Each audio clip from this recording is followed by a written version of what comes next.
예, 오늘 트럼프 대통령이 한국에 도착하면서부터 본격적인 에이펙 무대가 열리게 됩니다.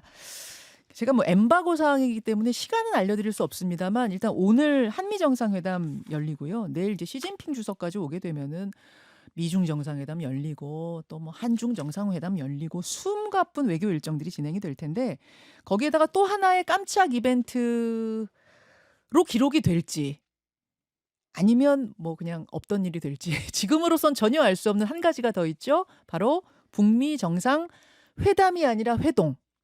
회담은 아니지만 잠깐 만나는 회동 정도는 있지 않겠어? 지금 이런 이야기가 나오고 있어서요. 두루두루 에이펙의 관전 포인트들 짚어보겠습니다. 국립외교원 미주연구부의 민정훈 교수 어서 오세요, 민 예, 교수님. 안녕하세요. 어제 에이펙 서밋 환영 만찬? 뭐 이런 게 있더라고요. CEO 서밋 환영 만찬 이런 거 열리고 하던데 지금까지 분위기 어때요? 지금까지 분위기 좋죠. 음. 그리고 어쨌든 우리나라도 20년 만에 이제 의장국이 됐고요. 예. 그리고 또 예상을 했던 예상하지 못했던 슈퍼이크가 열리는 거 아니겠습니까? 예, 맞습니다. 미중 정상이 다 참여하시면서 음. 상당히 많은 주목을 받고 있고 또 말씀해 주신 것처럼 북미 정상이 회동할 거냐 이 음. 부분에서 전 세계가 주목을 하고 있기 때문에 네. 흥행 측면에 있어서는 성공을 했다. 그런데 이게 양자 회담들이 워낙 그 파괴력이 있다 보니까 음. 정작 그 에이펙 정상회의는 좀 묻히는 것이 아니냐. 그래서 그런 부분에서 그 균형을 잘 맞추는 것도 필요하다 이렇게 봅니다. 그래요, 그래요. 여러 가지 외교 이벤트 정말 제가 막 한미, 한중, 미중 하다가 헷갈릴 정도로 여러 가지의 외교 이벤트들이 열리는데 민정훈 교수님이 가장 주목하는 관전 포인트들을 좀 짚어주신다면? 그러니까 저는 사실 그 이번 우리 정상께서 정말 많은 양자회담을 하시는데 가장 그 관심 있게 보는 건 한중 정상회담이에요.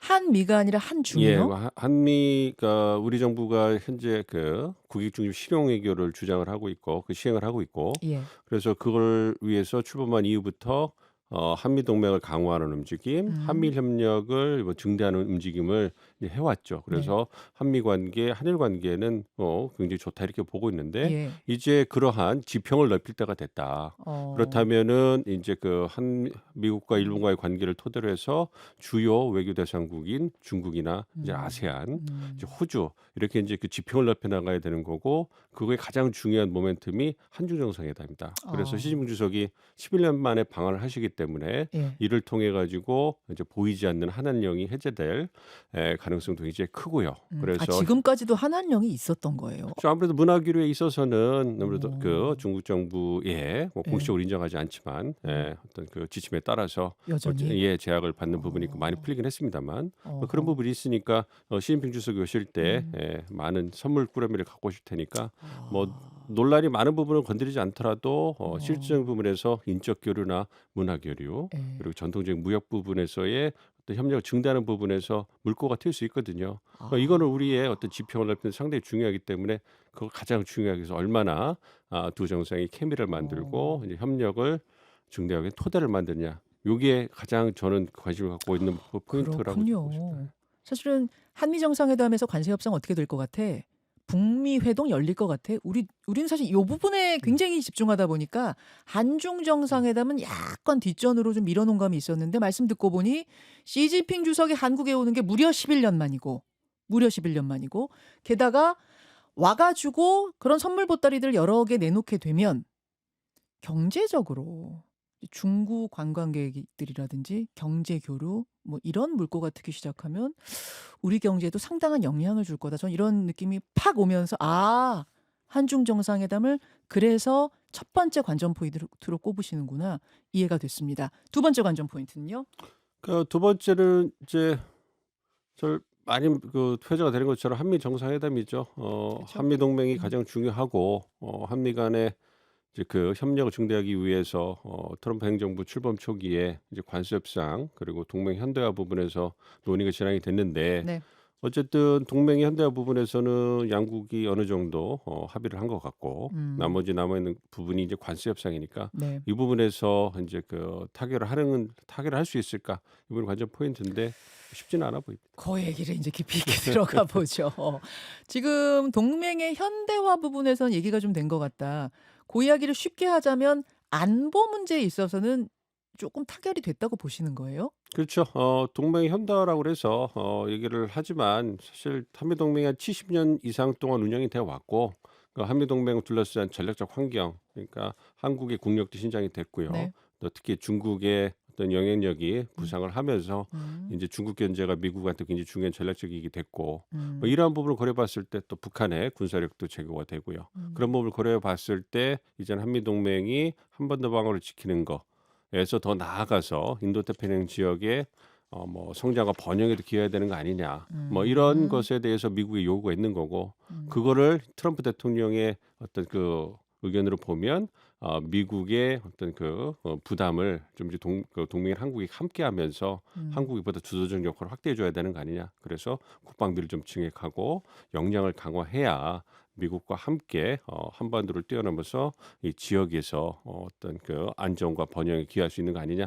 이 부분을 얘기를 하는 거고 그래서 지난 8월에 한미 정상회담에서 우리 정부가 그 GDP 대 국방비를 증액하는 것 그리고 방위비 분담금을 늘리겠다 그 예, 얘기예요. 쉽게 국방비를 증액하는 말하면. 거고요. 예. 방위 분담은 좀 다른 아 부분이고 그래요? 예, 음. 국방비 GDP 대비 국방비를 국방 예산을 좀 늘리는 아니 거죠. 우리 국방비를 늘린다는 이야기가 미국이 부담하고 있는 걸 우리가 좀 더 부담하겠다 이런 얘기 아니에요? 그건 아닙니다.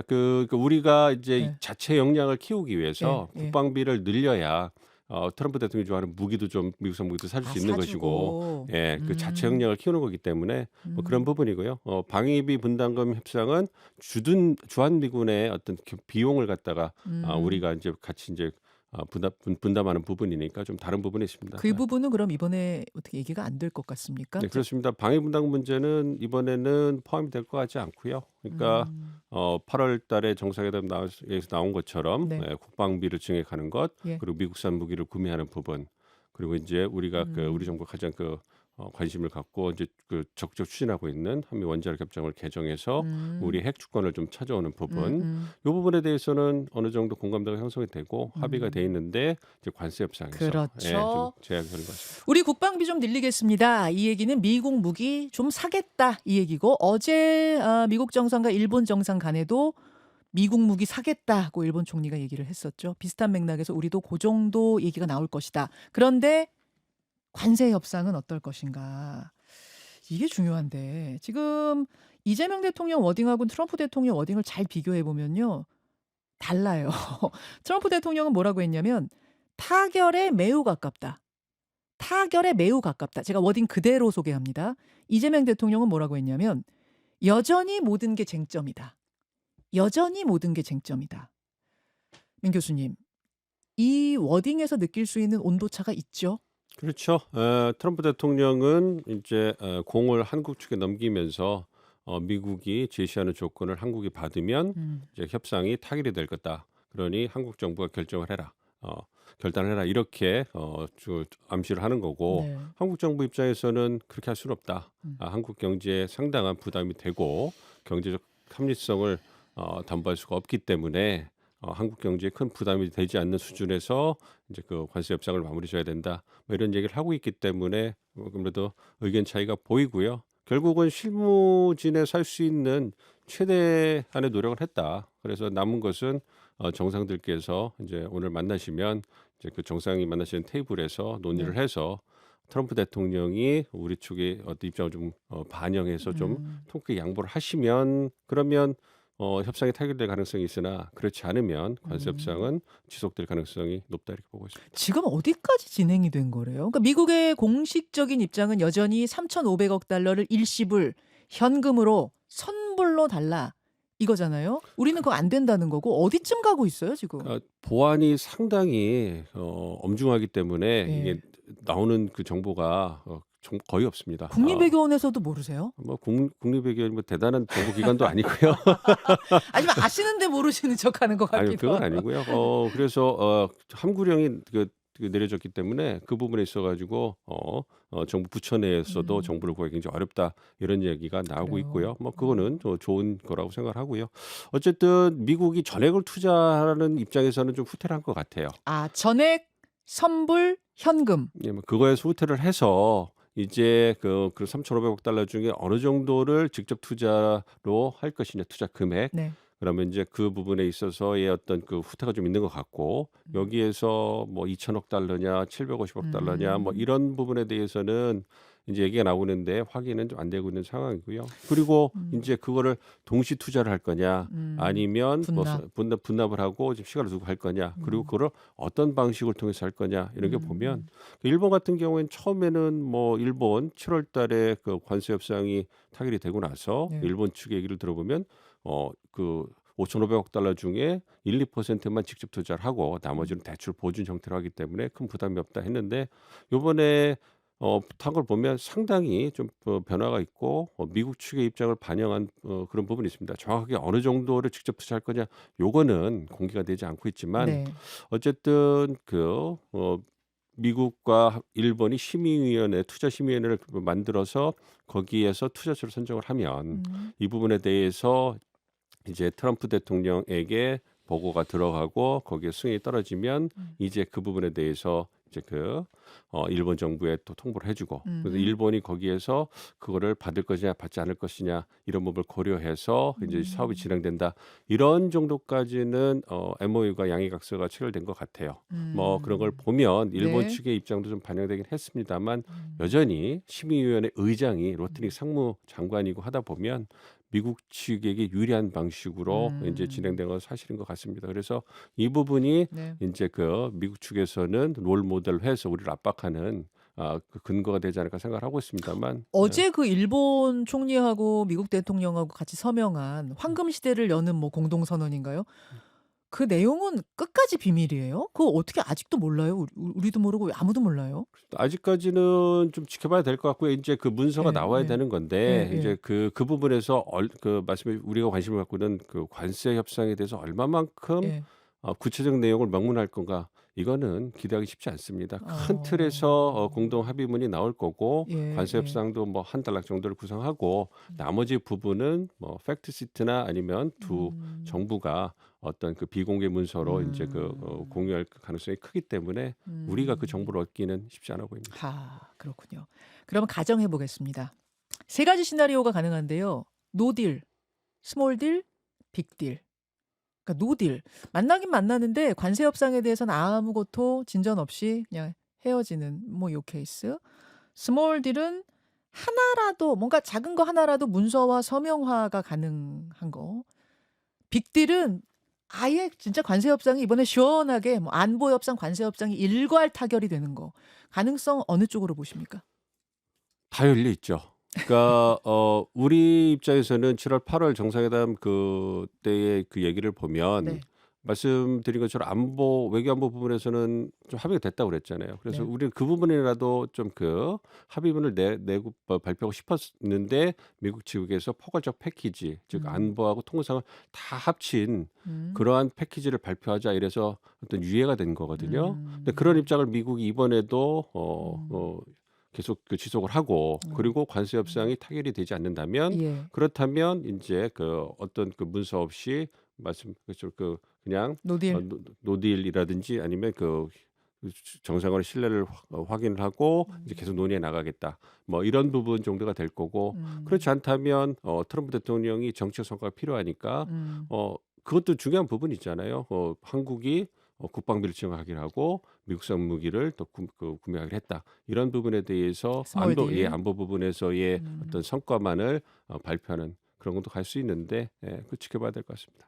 관세 협상에 있어서는 민 교수님 보시기에는 우리가 뭔가 성과를 내겠다고 해서 양보하는 분위기로 가면 안 된다고 보세요? 아니면은 좀 시급하게라도 조금 양보하면서라도 좀 시급하게 마무리 짓는 게 낫다고 보세요?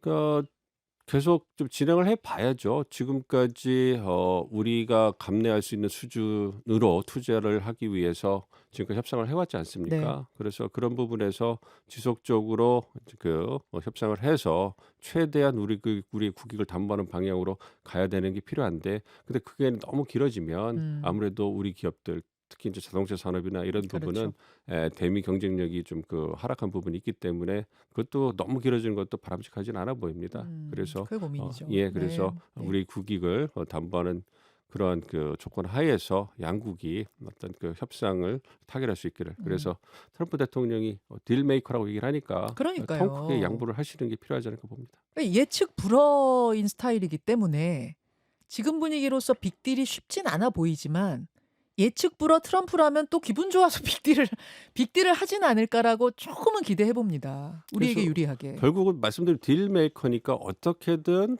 협상을 그 결렬시키는 것보다는 타결시키는 데 어떤 중점을 두는 분이에요. 그 네.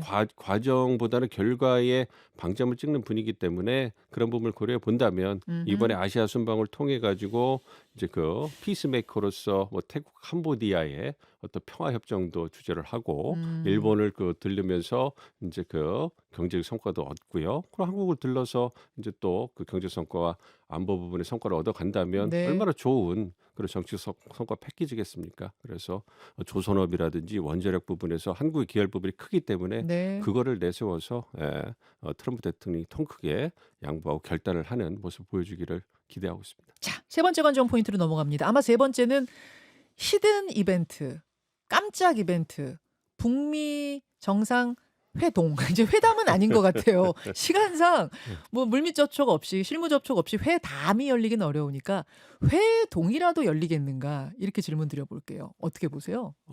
이제 오늘 결정이 나겠죠. 오늘. 많이 보도를 하고 이제 논의를 말씀을 드렸던 것처럼 내일 오후에 만날 가능성은 아직 남아 있다 이렇게 보고 있습니다.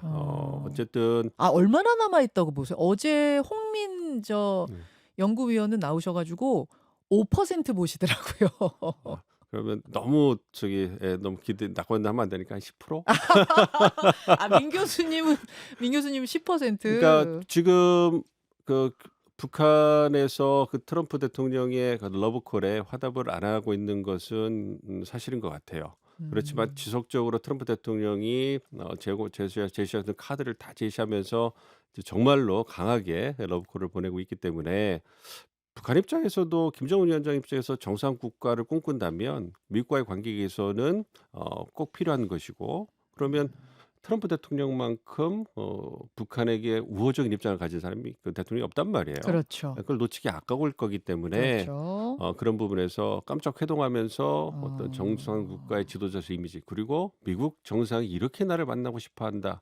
그래서 어허. 내가 이제 그 트럼프 대통령의 어떤 요청에 어쩔 수 없이 부응해서 나갔다. 이런 대내적 메시지 좋거든요. 예, 예. 그런 걸 고려해 본다면 음. 오늘 아무래도 DMZ 내 판문각 북측 지역에서 만날 가능성이 남아 있다라고 얘기가 되고 있기 때문에 그렇다면 오늘 정도까지는 얘기가 나와야 음. 좀 준비가 준비를 하죠. 가능하지 않겠습니까? 그쵸. 그래서 저는 여전히 가능성은 열려 있다. 그럼에도 불구하고 가능성은 높지 않지만 어쨌든 만나기를 고대하고 있다. 10%면 어제 홍민 연구위원의 2배거든요. 그래서 어떻게 보면 꽤 높아요. 10% 가능성, 장소는 판문점 북측 지역이 될 것이라고 보세요. 판문각? 그렇죠. 지난번에 그 2019년에 남북미 회동을 예. 할 예. 때는 김정은 위원장이 일단 남쪽으로 내려왔다가 다시 이제 또 올라가서 회담을 맞아요. 하지 않았습니까? 그 트럼프 대통령하고. 근데 또 2번이나 내려오기 어려운 거 아니냐. 그러니까 음. 이번에는 그 김정은 위원장 그 체면을 음. 생각해서 북측 지역으로 해서 간다. 만나는 이런 모습 그리고 아예 비행기 타고 저 원산인가 어딘가로 갈 가능성은 없겠어요? 가능성은 크지 않다고 봐요. 어. 왜냐하면 그 보안을 어떻게 하겠습니까? 그러니까 그 트럼프 대통령이 원하더라도 예, 예. 또 그 미국의 비밀 경호국에서 그거를 허용하겠습니까? 아. 만약에 보안의 문제가 만이라도 터진다면 그 책임을 누가 지겠어요? 그게 쉽지 않을 거라고 봐요. 그러니까 사전에 실무 협의가 됐어야 되는데 그게 없다고 생각한다면 그럼에도 불구하고 지금까지 북한과 미국 간의 접촉은 계속 있어 왔다. 이런 부분에 어떤 얘기가 들리기 때문에 아. 그래서 내일 만날 가능성도 여전히 남아 있다. 전 개인적으로 한 30%까지는 드리고 싶은데 아. 어제 홍미 박사님께서 5%만 얘기했으니까 10%로 개인적으로 내심 준비해 오신 퍼센트는 30이었군요. 꽤 높은데요. 알겠습니다. 여기까지 민정원 교수님 고맙습니다. 네, 감사합니다. 김현정의 뉴스쇼는 시청자 여러분의 참여를 기다립니다. 구독과 좋아요, 댓글 잊지 않으셨죠? 알림 설정을 해두시면 평일 아침 7시 10분 실시간 라이브도 참여하실 수 있습니다.